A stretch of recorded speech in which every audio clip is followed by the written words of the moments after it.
We're following lots of breaking news, including President Trump's decision to offer a full pardon to Scooter Libby, who was the chief of staff to then Vice President Dick Cheney.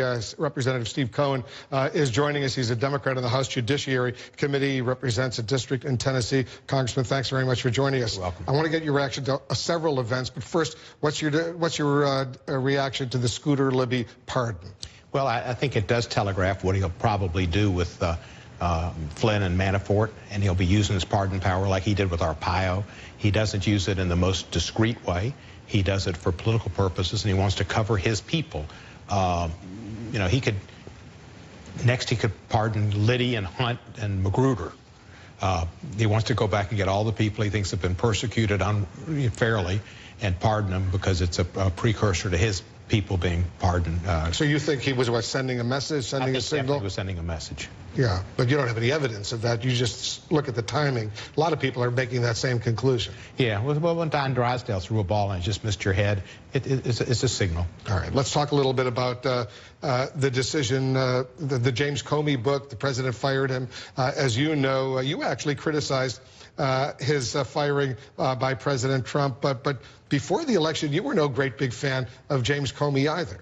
Well, I wasn't. I think he was wrong to give as much information as he did back in June or July concerning Hillary Clinton. It wasn't the job of an FBI director to go into analysis and to determine and state what he thought she had done wrong and come to conclusions. He's supposed to just state the facts, if anything. And then when he came out 10 days or 11 days before the election, which is within a period where you're prohibited to talk about things that could affect an election, and he brought up the possible missing emails on Anthony Weiner's laptop. I mean, that's, you know, New York Daily News stuff. So you think he helped contribute to Hillary Clinton's defeat? I definitely think he did, and I was asked about it on one of these shows, and I said I think it will be a factor in the election, and it might cause her to lose. What do you think of his decision to write this tell-all book now and release it, including many of the salacious details, unverified, unconfirmed, in that so-called Steele dossier? I think the book's a good thing that he wrote. I think he has a lot of information to give to the American public. I think James Comey is a man of high rectitude, but occasionally his judgment is not perfect, and nobody's is. I certainly would take the book with a lot of credibility, and I think his opinions of the Trump team are accurate. What do you think of all these efforts now to undermine the credibility of the Deputy Attorney General, Rod Rosenstein, who oversees this whole Russia probe investigation by Robert Mueller? I think it's despicable. Everything that the president has done to attack FBI and Justice Department people, Comey, Rosenstein, McCabe, has been done basically to protect himself. It's been a big game to make his base in particular, and anybody else who will fall for it, think that he's being railroaded and taken advantage of, and that it's quote-unquote a witch hunt. It is not. It is these are all Republicans.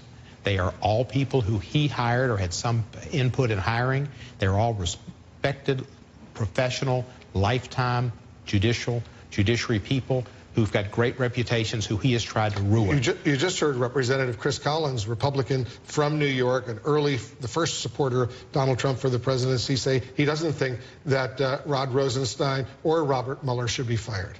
Well, and I agree with him. They shouldn't be fired. And maybe the president will listen to people like Chris Collins and some others who told him that, I guess Grassley said it was suicide, and some others that'd be a political mistake, and he probably has a better chance with impeachment in the House and the Senate than he would otherwise, because I don't think Mueller can take it to a grand jury. But I think the information that Mueller has, if and when it comes out, will be enlightening to a lot of people.